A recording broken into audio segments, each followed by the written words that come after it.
بسم الله الرحمن الرحيم رب زدني علما. Again, if I'm writing the extended ACL with the same example, same configurations. So this is your syntax. We say IP access list extended and the name of the ACL. So I'm using services ext, and whatever you want to write down, we just specify here.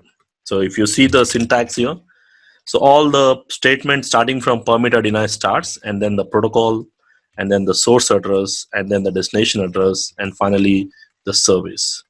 So if I don't define the service, which means it will be all services in that particular protocol category.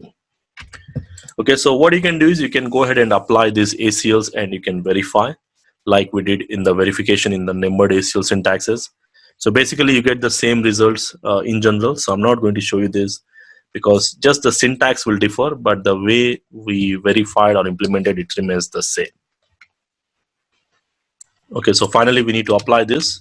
So either we can apply this on the outbound direction, like here I'm assuming this is my router 1, which is my destination, and these are the source, which means I can apply this either on the outbound direction here or on inbound direction on the serial interface.